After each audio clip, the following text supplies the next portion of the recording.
You're about to join Niels Kostrup-Larsen on a raw and honest journey into the world of systematic investing and learn about the most dependable and consistent yet often overlooked investment strategy. Welcome to the Systematic Investor Series.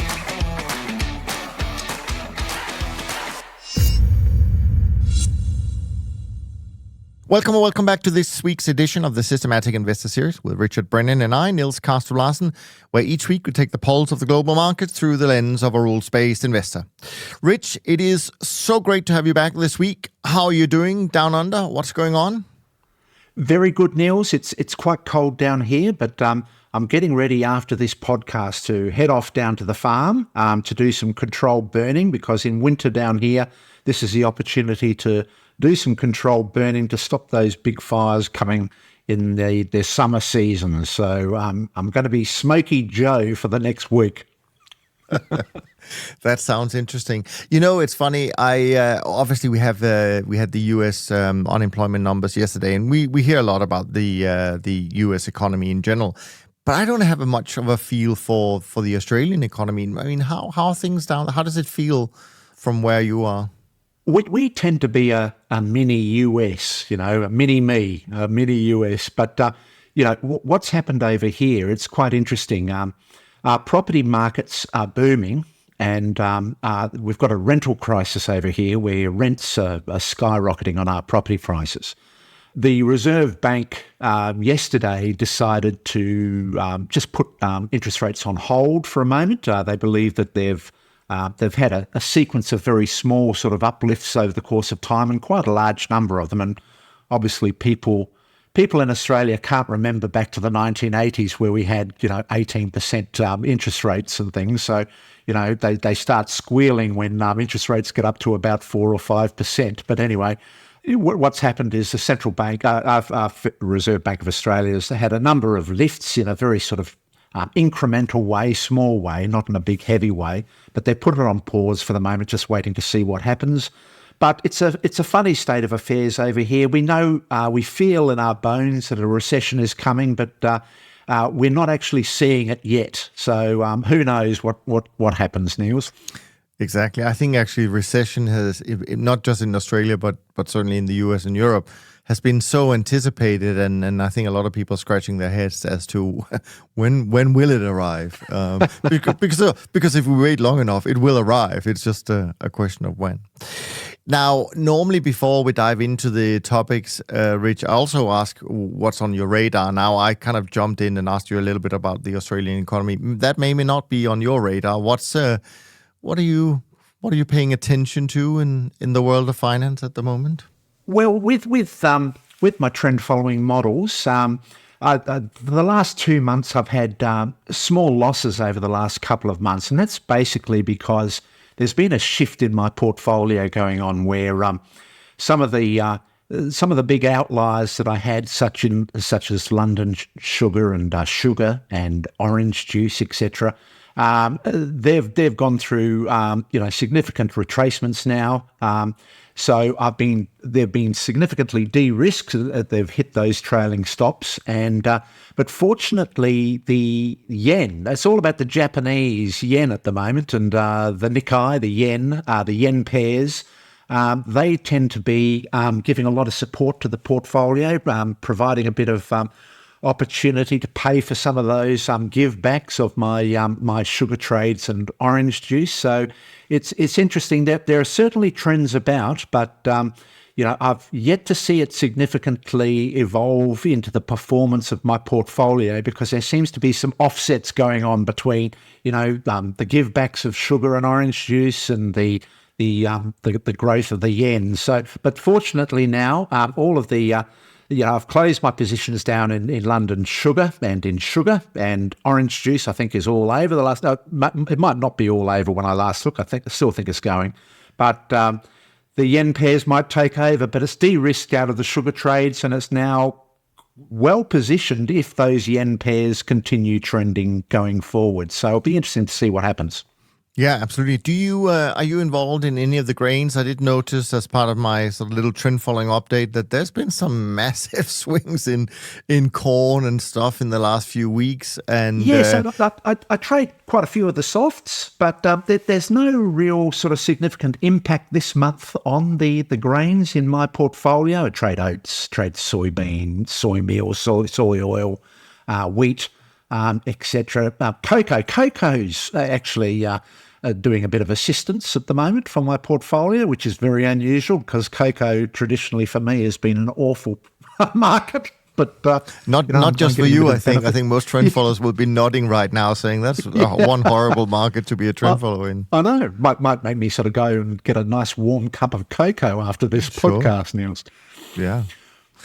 Okay, good. Yeah, no, I was just from a kind of transitioning into our little trend following update before we dive into the topics. I mean, it was certainly from the numbers that I track, it was a pretty quiet start to the third quarter, really. Obviously, first half, now that we are sort of a week into it and we start seeing the first numbers, very respectable. I think after a strong 2022, a lot of people think, oh, you're going to give back all of it in the next 6 months. But actually, there was a little bit of a gap back in March, but most people are back and have recovered all of the March pain, which is great to see. But as I was alluding to, yes, commodities, there were a few things going on this week, but the big battle this week really was, and as far as I can tell, in the traditional financial markets, not so much currencies, frankly, although a bit of a retracement in, yen and in terms of strength in the yens all of a sudden, but really fixed income and stocks. And what's interesting to me is that, first of all, we've kind of gotten down now to the same level of interest rates, I should say up to the same level of interest rates as we have prior to the SVB crisis. So we're hitting those lows in price now, and some markets seems to be breaking through those lows, making new quote-unquote all-time lows, which when I mean all-time, I mean in this interest rate cycle that started a couple of years ago, which is quite interesting. But then at the same time, a lot of equities are only a few percent away from an all-time high. So I think a lot of people who are not price followers will be left with somewhat of a conundrum in terms of what is going on with these markets. So of course, it speaks to our own beliefs that following price is a pretty common sense way of approaching these markets. Makes it easy, doesn't it? Yes, sometimes at least, Rich. Anyways, my own trend barometer, 48, finished it last night. I will say that it's moving moving towards the higher end of neutral, but it would be nice if it could make a breakout and actually give some real solid indication that performance was coming from the trend follow side. But anyways, Beta 50 index up 70 basis points in July, up 0.5% for the year. SocGen CTA index up 60 basis points for the month of July and for the year. Trend index up 0.25%, up about 40 bips for the year. And now SocGen short-term traders index is the only one that's down. That's down a quarter, down 3.6% so far this year. MSCI World down 1.4 for the month of July. The bonds, world government bonds, down 1.1, and the S&P are down about 1.2% so far in July. But of course, the equities are still up strong for the year.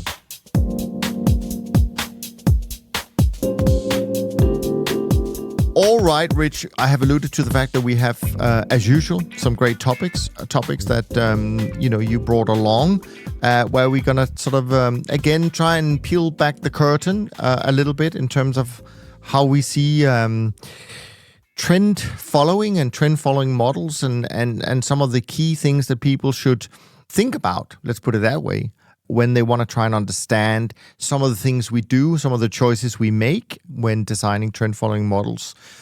So as usual, I'm going to have a sip of coffee while I pass the mic on to you, and I'll do my best to keep up.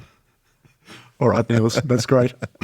So look, this first topic, what I wanted to talk about is this, you and I often talk about this ourselves in this preference we have for trading medium to long-term models and why we keep away from the shorter-term models. And a lot of traders and investors, they believe that opportunities exist in all time frames. They're sort of viewing the market as a big open system with an infinite upper bound and an infinite lower bound.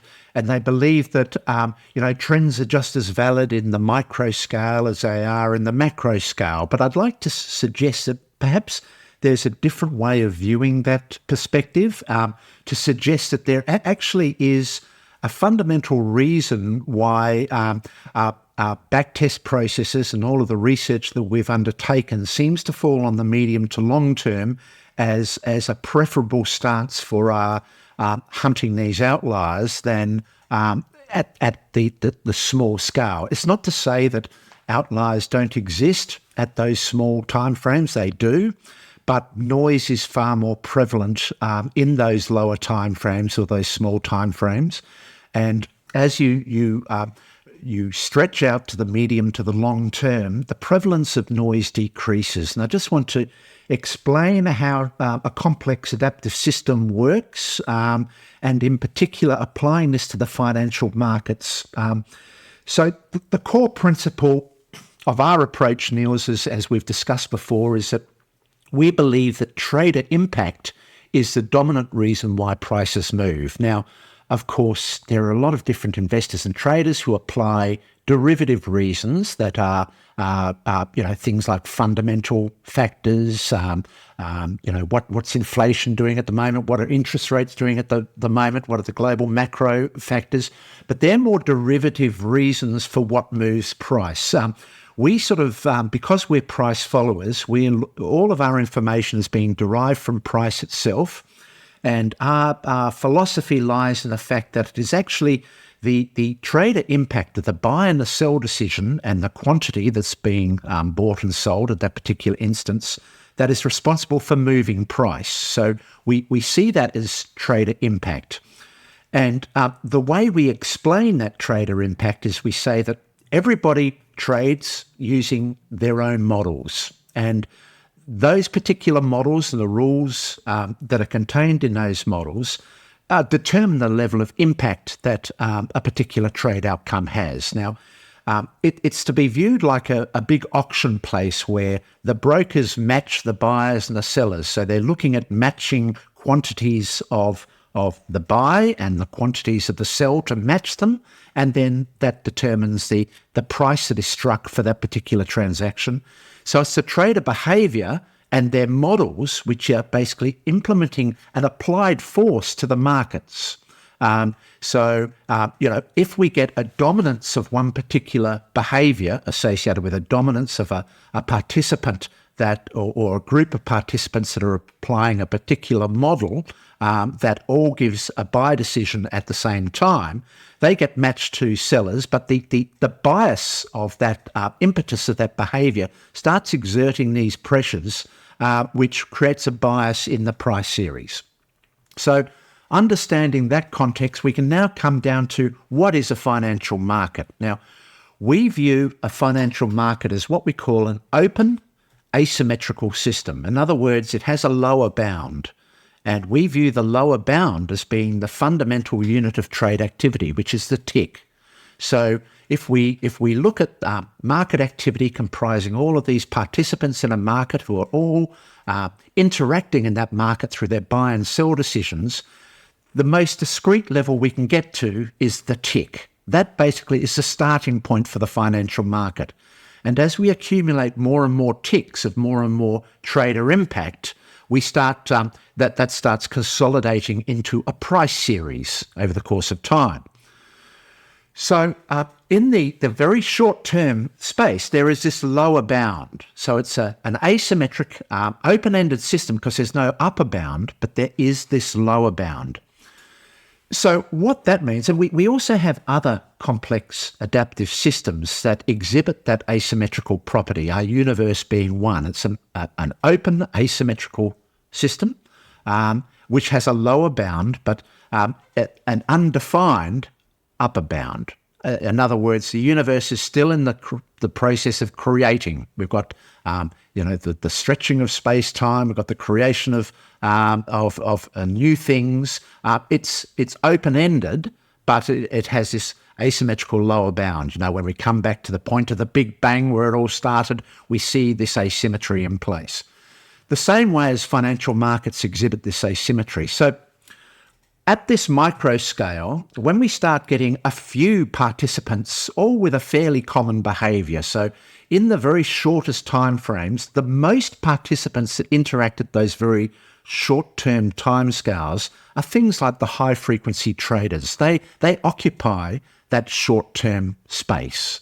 The people that are trading actively with sort of precision with their models. A lot of convergent models are operating in that space. There's a lot of ups and down pressures going on, but there's no defined bias at this point of time. It's a very noisy environment, competing pressures going on all the time.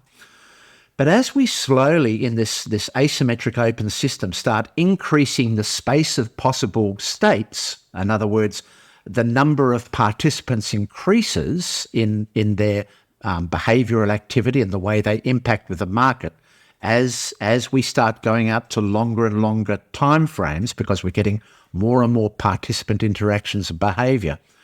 We notice this in sound acoustics. This is where we find that in our sound acoustics studio, we'll find that there is a lot of noise in our particular acoustics. And the way to remove that noise is to start overlaying random series of sound onto that noisy environment.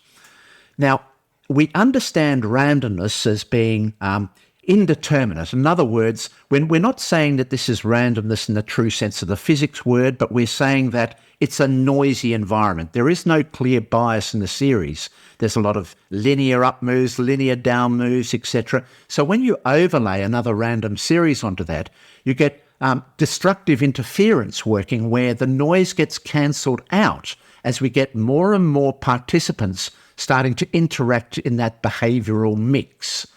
And so the process of more and more participants and their different models being applied in that environment, we start to see the noise get dampened, and we start seeing the bias in that frenetic activity, the bias start exerting itself and amplifying, because we're getting a reduction in the noise and we're getting an amplification of the signal. And that's why when we look at monthly trends versus minute trends, if we're looking at the minute timescale where we see this massive of different behavioural activity, a lot of noise in there, there is no order emerging from that noise. It's chaos down in that region. But as we start going out to the daily time frame, the weekly time frame, the monthly time frame, we start seeing these biases start amplifying, the noise reduces. And so at the monthly time frame, when we observe a particular market, we can say clearly, there have been fundamental factors that have been driving price from the low in 1980s up to the high in the 2020s. We can start assigning key sort of fundamental reasons for that overall movement in price. But the minutiae of that price movement has had a hell of a lot of noise in it over that interval. But what has led to that monthly time series is the bias in the series that is progressively amplified, and it's distilled the signal from that noise. And so when it comes to trends and these outliers that we rise, when we look at a monthly time frame and we see the big moves, say from 1980 up to 2020, it hasn't been through the change events associated with the noise, the up and down frenetic activity that has caused that directional change over the last 40 years.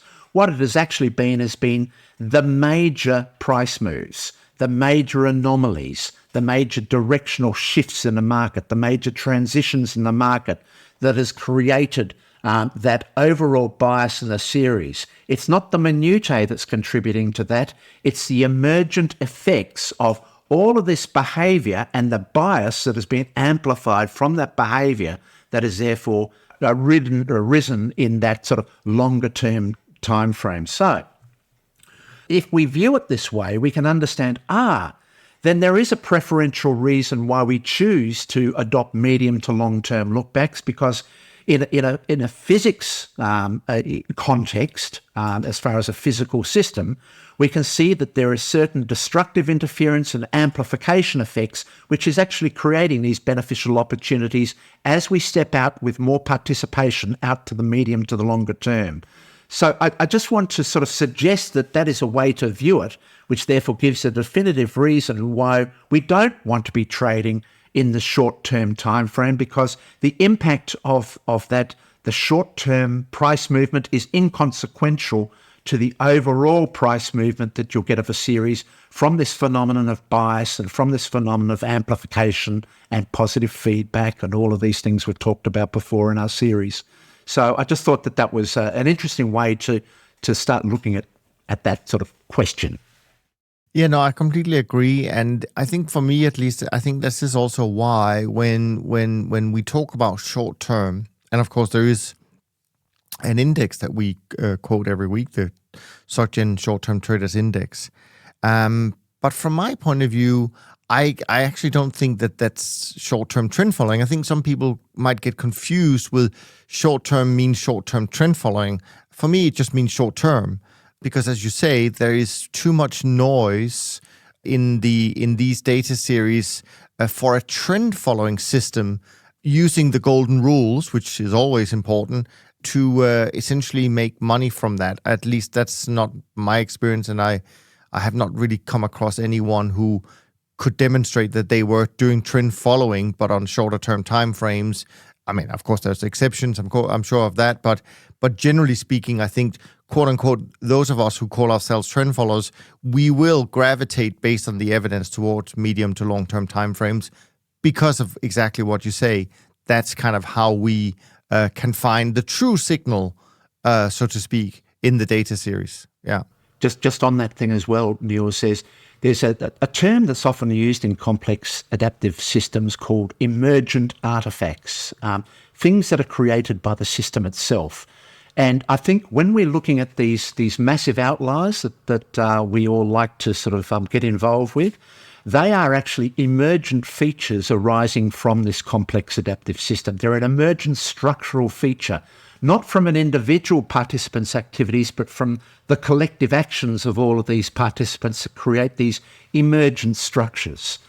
We see these emergent structures, in the physics lab when we start trying to understand how we get a universe arising from quantum fluctuations. So if we go back to the Big Bang, where they start basically concentrating the universe back to a primeval point, and they say, what created the large-scale structure of our universe? And back at that resolution, at that very fine scale resolution, it's these minor perturbations, these minor variations between what's random and what's non-random, these minor variations that create this necessary bias that ultimately, as the universe unfolds, gets amplified into these emergent structures like the galaxies, like the large-scale structure of the universe.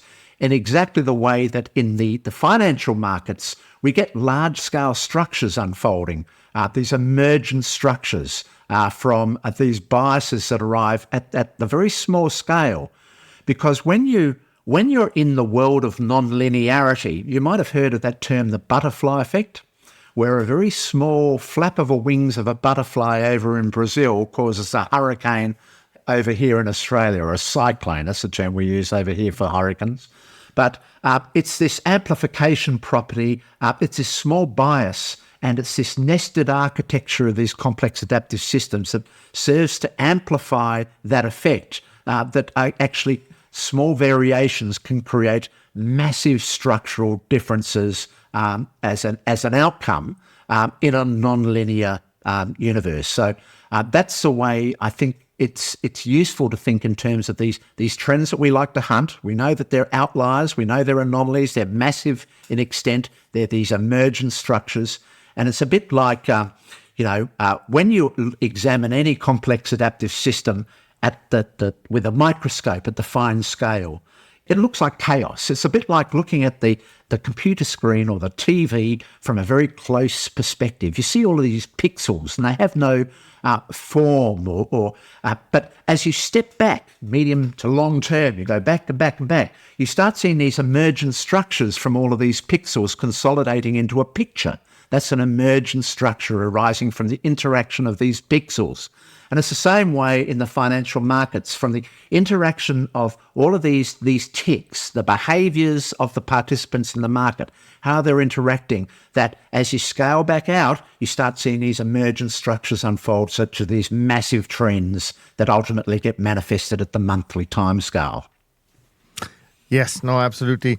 Just to sidetrack completely here, Rich, but since you mentioned this thing about the butterfly, I don't know if you come across this in the last month or so. There was this, I guess he was a contractor on the South Pole, a US contractor on the South Pole, that came out and said, well, he was very surprised to learn when he was there that actually there is some kind of nuclear reactor on the South Pole, similar to what they have at the CERN here in Switzerland, where you can make these incredible fusions happening.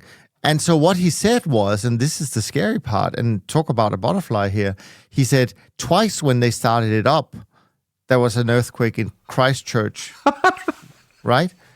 So, I mean, I know we smile. Well, exactly. So we have to be aware of these butterflies. Anyways, yes. Now another thing we have to be wary about is the next topic. So let me frame that a little bit, because we are going to talk about correlations. And there are, of course, some trend followers out there that believe that correlations are only important up to a certain point. And there are others who believe that they're actually important maybe beyond that certain point. But that's not what we're going to talk about today. We're going to talk about how, for example, when you have markets that for most times are highly correlated, how you might actually get a little bit of diversification into those by trading them slightly differently, so to speak. Is that fair? That's fair, Niels. That's fair. So to start off on this, in trading these outliers, we have a conundrum, because diversification brings us two benefits. One is the benefits of correlation. In other words, the benefits that are brought to a portfolio by trading an uncorrelated mix of return streams. That is one benefit that's brought by diversification. But there's another benefit in our hunt for outliers, in diversification increasing our ability to target more outliers or have more representation of outliers in our trade outcomes. This balance operating. So most traders and investors recognise that if you have genuinely uncorrelated markets, there comes a point in time where the marginal benefits of diversification start getting less and less and less when you get up to a certain level. And that you might get up to 30 or 40 markets, and you start seeing a significant reduction in the benefits delivered in terms of uncorrelated, adding more uncorrelated markets into the mix, whether that assists the overall portfolio. So there is this limit reached, or this marginal threshold that gets less and less. But what an outlier hunter will maintain is they say, yes, we recognise that and we accept that principle. However, recognise also that with the vast majority of markets that we trade in our universe, or the available markets, there is a degree of correlation almost in every single one of the markets we're trading. And so whilst theoretically it might come to a level of 30 uncorrelated markets, you could probably get away with trading 60, 80 different markets that have, are less uncorrelated than the optimal 30 to 40, and we'll start getting this marginal benefit decrease at, say, 60 or 70 markets.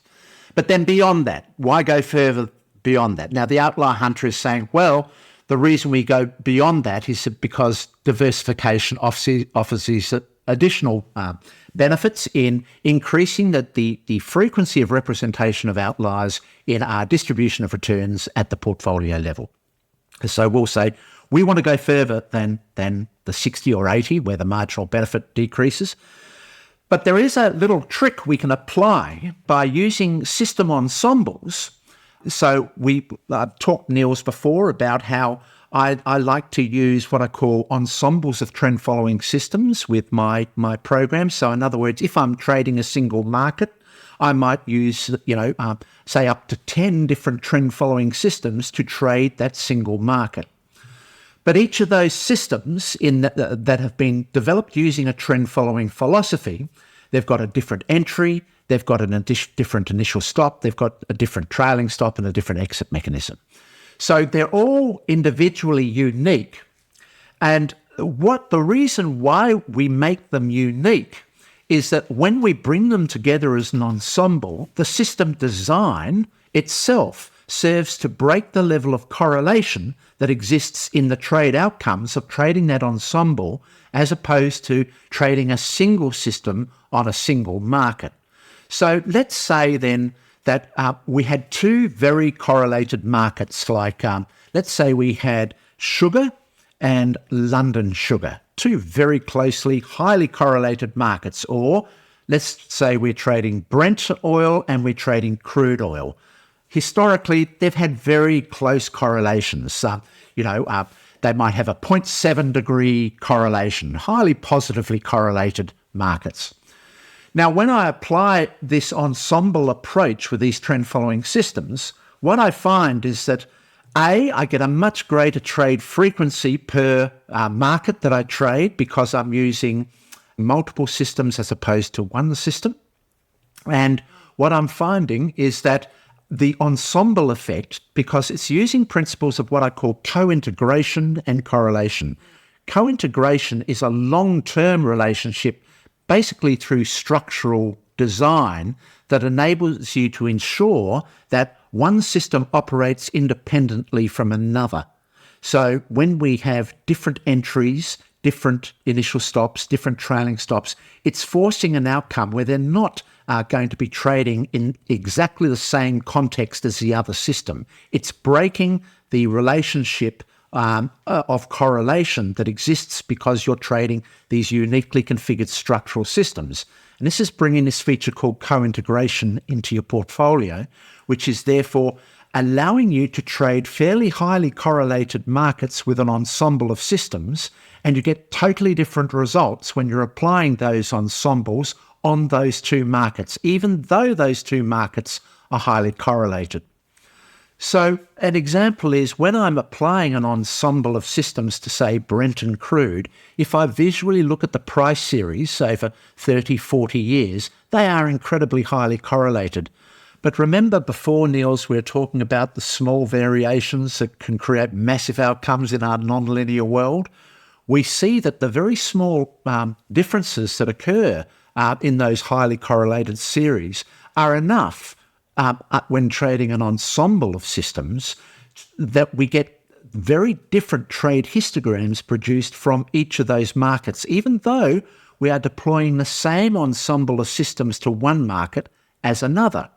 And that's because the interaction of our systems with those markets, there's two things that's going on. There's the relationship of the market itself, and if that market itself, like Brent or crude, have these material price moves or outliers, that's one aspect of the outlier. The other aspect is our ability of our systems to capitalize on that outlier. So that's the design of our systems. Do they have the ability to deliver outlier trades through their design? And there will be certain events just based on the randomness of the market, where one system will catch a large component of an outlier and another system, just because of one very small thing like too tight a stop or too tight a trail, is going to be snagged out of that outlier, that price series. But when we're trading an ensemble of trend following systems, we find that we've got a better ability to capture the meat of that outlier, as opposed to being dependent on a single system extracting all the juice from that outlier. So a single system is problematic because it's got a single design being applied to that outlier. We might find that system gets kicked out and it might take a long time to get active again back into that outlier. But when we're trading an ensemble, we're finding that we're getting the benefits of, some systems get snagged out, but because I'm applying 10 systems, maybe 8 systems are still alive, 2 have gone. Or I might find one system coming in and out, because it keeps on getting snagged out of that particular outlier. But the other systems on balance stay in for a long period of that actual outlier event. So the trade histograms produced are considerably different. So when we're looking at the problems associated with correlation in a portfolio, it's associated, I think we've talked about this before, Niels. We say it's the problems of correlation that exist in our trade positions in the portfolio. So, for instance, we might find, just by happenstance, that when we're trading a single system on these 2 markets, it might take fairly similar trades at similar times over the course of the event. And when we plot those trade outcomes, we'll get this similar histogram produced for both Brent and both crude. But when we're trading this ensemble of systems, we get this significant dispersion in results between the outliers produced in Brent and the outliers produced in crude. So what we're finding is that the nature of outliers themselves are very disruptive for correlation. Correlation is a linear property that exists between the relationship of the moving parts of one system against another system. It's looking at the linear relationship between those moving parts. It's not looking at the magnitude of those moves. So, we might, for instance, get one market that is highly volatile but moves in a very similar way to a much more subdued market. The movements, overall movements, are almost identical, but the degree of magnitude of move or the volatility of the move is significantly different. And correlations won't pick that up. They're going to say that they're very correlated because there's this linear relationship between the two. But in our world of outliers, where non-linearity is so important, we find that the actual magnitude of the move and the volatility of the move are very important. It's not just correlations that are important.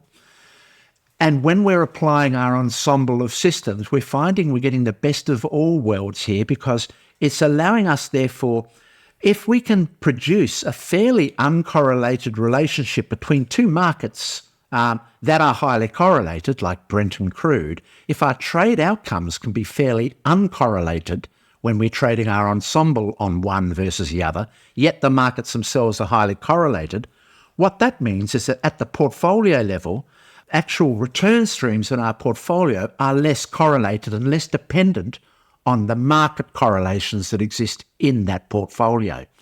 And so what that allows us to do, when we use an ensemble of trend-following systems, it actually allows us to trade further, more diversified across markets, because we're less worried about the natural sort of correlations that exist between the market data. We're more concerned with the correlations that exist between the trade data. Does that make sense? No, I mean, it makes completely sense. Of course, it will go against what some people believe, where you say, well, we just apply the same system with different timeframes. Maybe they're not actually different enough by doing that. I think what you argue is very compelling. Of course, I don't have any research to back it up, but it is compelling. And I know on our side, at least within our firm, we do have 2 completely different approaches to trend following. So not as diversified in terms of systems as you do, but we have it certainly not just trading one approach, on top of the fact that you need tens or hundreds of different combination of parameters to further diversify, of course, if you use fewer systems. But I do think it makes sense, Rich. I think it's a very compelling way of looking at things even. But again, and this comes back to something that I always feel is great, even though sometimes there are some heated debates about how one group of trend followers might be doing it. I think the beauty of all of this is that even if we do things differently, I mean, first of all, the important thing is that we believe in what we do, so we don't have to be the same, right? We should be different. But even when we do things differently, as long as we stick to a few golden rules, we're all pretty successful. And I think that actually is a testament to the underlying philosophy of trend following, which is super important and should give many more investors confidence in the strategy than what we see today. But we'll keep reminding them, I guess, every week.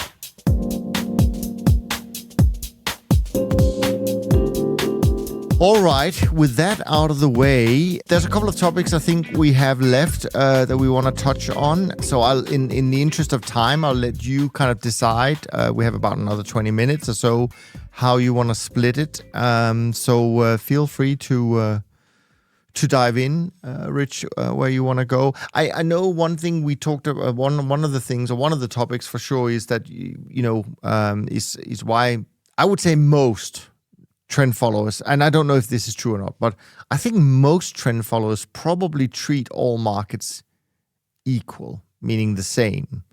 I think there will be some who have specific systems for specific markets, right? But that's certainly one which is quite an interesting topic. So I don't know if you want to dive into that, but I know you also had something else in your mind. Yeah, look, the reason I'm bringing up this topic, which is in this general appreciation by trend followers that every liquid market has a propensity to deliver these outlier properties.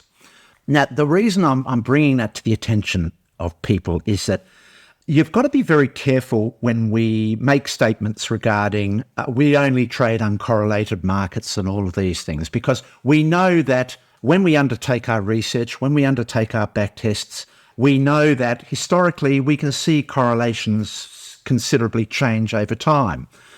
We also notice this non-stationary nature of markets. Things that have occurred in a back test does not necessarily mean we can project that forward into the future. We understand those principles. And so one of the things I'd just like to state here is that the reason why we believe that these features called outliers are these universal phenomenon found in all liquid markets is that these financial markets, they're not physical systems, they're human systems. They're systems that have participants that are humans, or they're systems that have algorithms that have been designed by humans. So it's very different to the physical systems you see in physics, such as Newton's world of the universe, which are physical systems. These systems, called our financial markets, have humans as participants, intelligent participants. They're all fairly intelligent participants in this market, though on Twitter you might not agree with it all the time.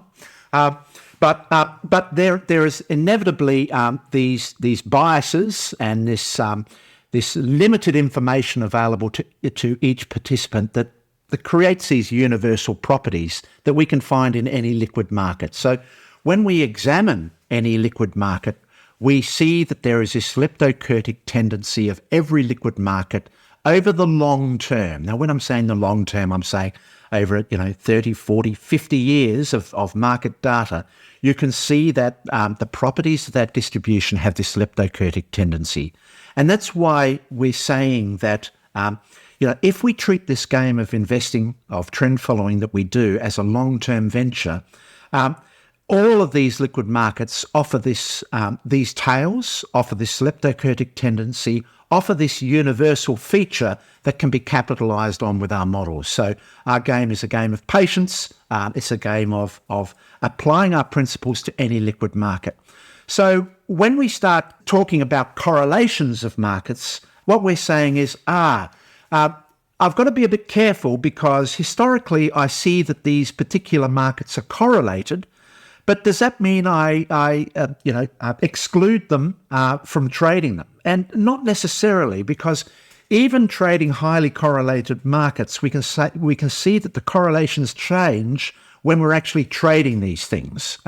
History has told us what it's done before, but the present is telling us, how they're actually relating to each other today. And that's why I brought up that topic before about why I like these trading ensembles, because what it's doing is it's actually taking a risk management approach to breaking down the dependency that we might have over correlations. So what what I'm saying is there is a process that we can apply that naturally will reduce the level of correlation in your trade distribution or your portfolio by applying this ensemble of trend following systems. We're applying this static rules-based, systematic, design-based approach to deliberately break down the correlations that exist in those markets. So one of the key things is that when we look at what are these outliers, why are they universal, we find that any complex adaptive system, whether it's any liquid market or any of these systems that are applicable, a city, a planet, a universe, etc.,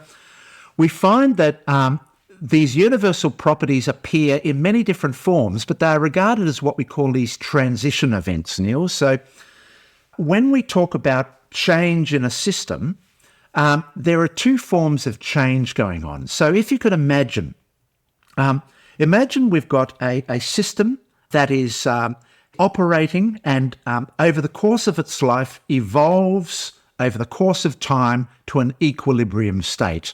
Over the course of time, it unwinds until ultimately it's in a level of equilibrium and no change is possible because everything is perfectly distributed.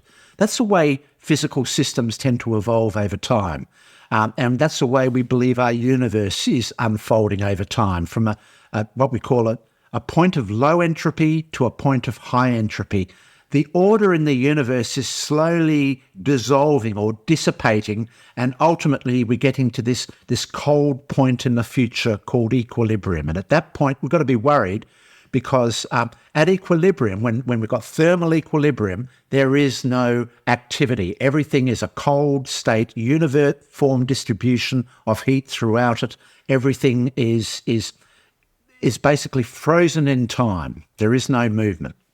So when we see these complex adaptive systems evolve, they do change over time, but they don't change in a linear, predictable way. We find that they change in what we call fits and starts. They have a period of stability, then they have a massive transition to bring a new regime of a new form of stability. Then we have a massive transition. Then we get another period of stability, a new regime. So we find that as the complex adaptive system is unwinding, it's going through these stasis periods interdispersed by these transition events. And what these transition events are signalling is, and why they are so significant, these transition events, and in any system, we find that these transition events are usually accompanied by horrible things, Niels, like mass extinction events. We find that the participants in the prior regime who are adopting these particular behaviours, they were focusing on the predictable attributes of that prior regime. They find suddenly, when this transition takes place, that no longer do their predictable methods work. There is no predictability in the transition because the transition is actually a state between two regimes. And what we find with these transitions is that the transition itself disrupts all of the stability, interrelationships and dependencies of the prior system to destroy that predictability, and then a new state is created, a new regime is created, which is almost significantly different to the prior regime. We get these transition events being a period of separation, a period of massive change between these fairly predictable, stable regimes. So most traders and most investors, we get caught in this predictable regime for a period of time, 10 years, 15 years, 20 years. We start thinking that things are very easy. We've seen the stock market rise for the last 10 years from 2008 GFC up to 2020. There was this continual growth of the stock market.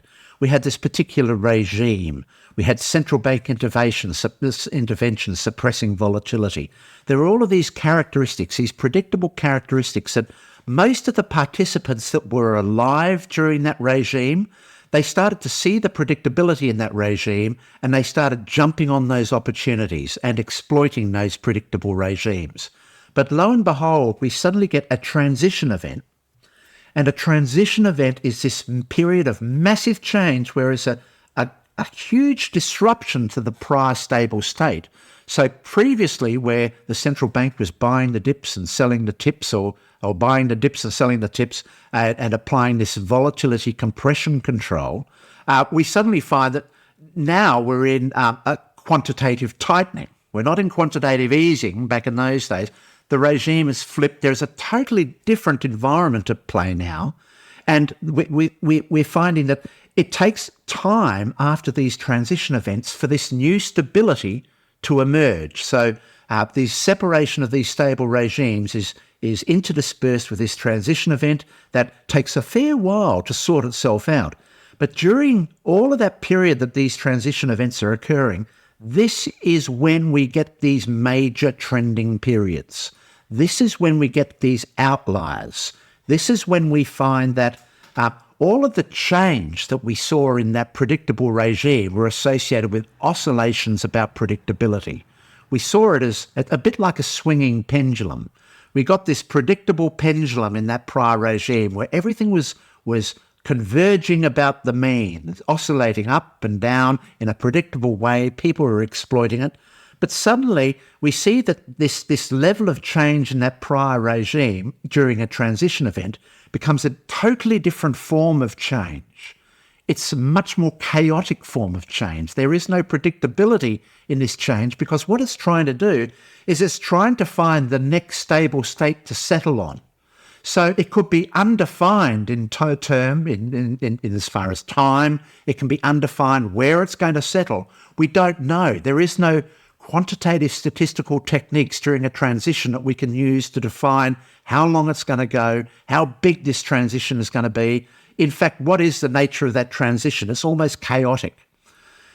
But this is where these outliers emerge. And so in this complex adaptive system, we've got a bifurcation of system states. There's a state of stability, and then there's a state almost of chaos or transition.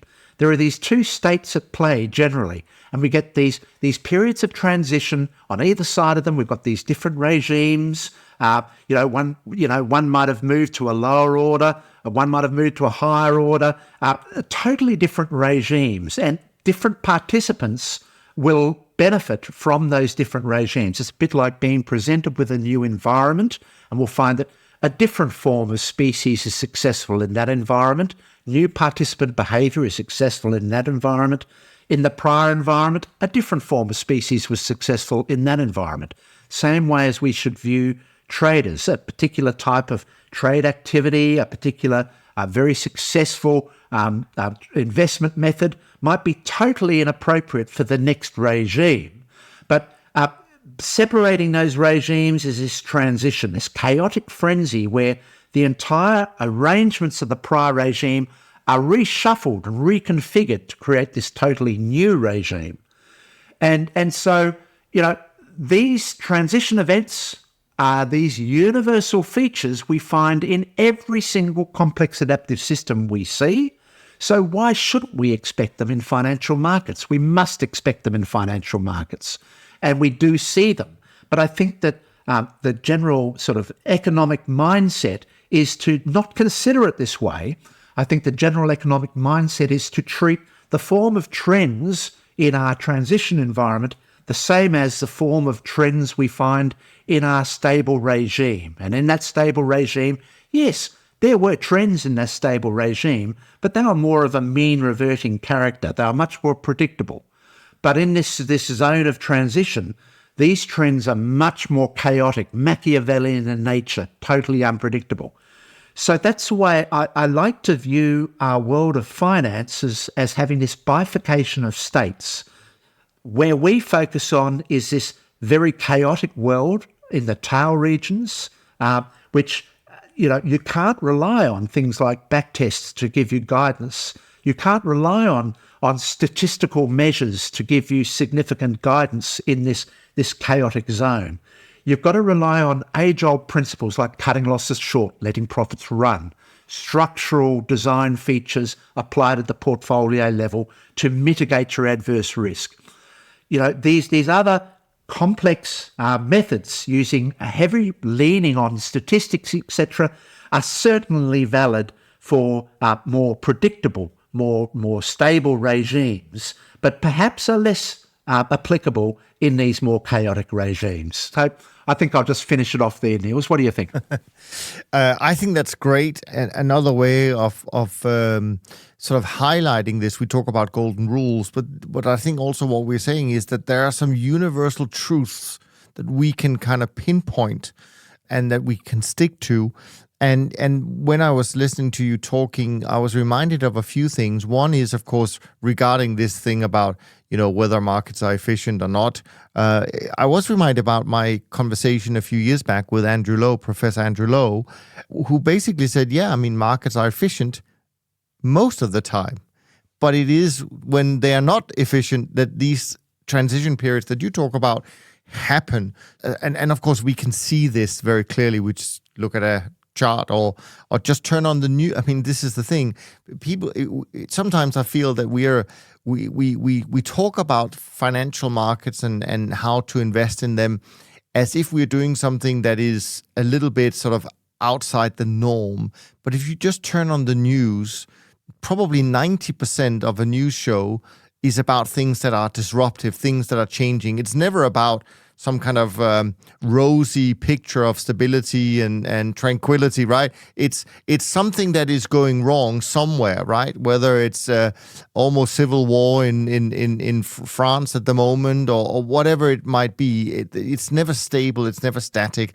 So why wouldn't, as you say, the financial markets display that? But I think what I really liked about your explanation, and I think this is something that we'll continue to try and educate people about, and that is, it's also seen in the book that I've mentioned a few times on the show, probably a while back, called The Fourth Turning, which, as you rightly say, when we design our models, and why we believe that these are complex adaptive systems is that they are based on humans deep down. And when you read the book, The Fourth Turning, of course, what you'll learn is that every fourth turning is disruptive, is something where things simply break and new things emerge.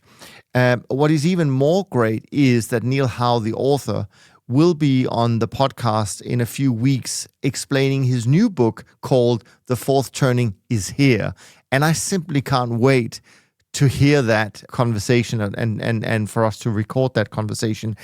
But these are deeply ingrained human behaviors that we as trend followers, at the end of the day, exploit through system design, through discipline, and by following a very few number of but very important rules. And then, of course, we then apply this with 100% discipline through a systematic or mechanical process. That's what it's all about. Of course, we're still the minority in this world, but it's such an important, and it's fascinating to think about this. Now, one of the things that I quickly touched upon before the last topic was this thing about most trend followers use the same rules across all markets, right? But I think it's fair to say that there are probably some, and maybe there are good reasons why you may want to treat certain markets differently. But my question to you is, and I don't know if you thought about that, if you wanted to say, well, hang on, part of my risk budget doesn't have to apply all the same parameters to all markets, would you then have to, and I guess it's kind of an open-ended question, but would you then have to say, well, okay, I would then at least have to cluster certain markets in groups that exhibit more the same profile, obviously probably based on correlation, and say, okay, so if I was to have another set of parameters for this part of the portfolio, well, it should be applied to markets that are even, that are very highly correlated, like, fixed income markets, for example, or some commodities like you mentioned, Brennan, crude, et cetera, et cetera. I mean, I guess you would have to have some kind of correlation clustering if you wanted to apply different rules to different markets, if it wasn't just by applying different systems across all markets. Yeah, it's easy to imagine, for instance, let's say a trend follower wants to target a different form of edge to what others targeting. They might say, all right, this particular group of markets have these characteristics which are very similar, and therefore I apply a model that trades them in a similar way, which might be different to another group of markets that is trading in a different way. I'll apply a different model. So you'd be bifurcating your portfolio to allocate to one form that's basically using the characteristics of the market, and the other that's more a universal application. So, but then it's complicated, because then you'd have to say, well, how do I balance that entire portfolio, those two outcomes, in a way that I can get the benefit of both of them basically shining through? That to me is very complicated. I don't know how you would do it. So one, you might find that a reweighting or a rebalancing is sort of putting a bias or a favourable bias to one form of system versus another form of system. I'm not sure how you do it, Niels. I assume it's a bit like an exercise where we allocating a trend-following portfolio into a traditional portfolio. I suppose you would use the back test as a basis to what is the appropriate weighting to do, and then you'd apply a particular weighting to those different types of strategies to hopefully then that weighting holds some tenure into the future. But yeah, I'm just so fortunate, Niels, that I don't have those decisions to make, and I can invest all of my focus on my very focused mindset on a particular form of trend following. That's all I do. That's all I'm good at. Absolutely. Well, and so you are. All right, Rich. Well, this was great. Again, some different views. Hopefully, things for people to think about when they consider investing in trend following, why they should do it, but also for those who want to dabble with it themselves. Hopefully, that's also been some stuff for them to think about and maybe do some further research on. So I highly appreciate that. And if, of course, people listening to us today do appreciate these sort of more in-depth conversations as well, then why not go and show it by leaving a rating and review in the preferred podcast app that you use, because actually these reviews do help quite a lot. Next week, I'm joined by Rob. I think that's probably his last appearance before his always prolonged holiday, but there we are. We'll live with that another year. But it will be your chance to get Rob to talk about some of the stuff that is important to you, some questions that you might have. Obviously, he's just published his latest book, so if you have any questions, feel free to email them to info@toptradersunplugged.com, and I will do my best to get Rob to answer them. That's it from now, from Rich and me. Thanks so much for listening. We look forward to being back with you next week. And until next time, take care of yourself and take care of each other. Thanks for listening to the Systematic Investor podcast series. If you enjoy this series, go on over to iTunes and leave an honest rating and review. And be sure to listen to all the other episodes from Top Traders Unplugged. If you have questions about systematic investing, send us an email with the word question in the subject line to info@toptradersunplugged.com, and we'll try to get it on the show. And remember, all the discussion that we have about investment performance is about the past, and past performance does not guarantee or even infer anything about future performance. Also understand that there's a significant risk of financial loss with all investment strategies, and you need to request and understand the specific risks from the investment manager about their products before you make investment decisions. Thanks for spending some of your valuable time with us, and we'll see you on the next episode of The Systematic Investor.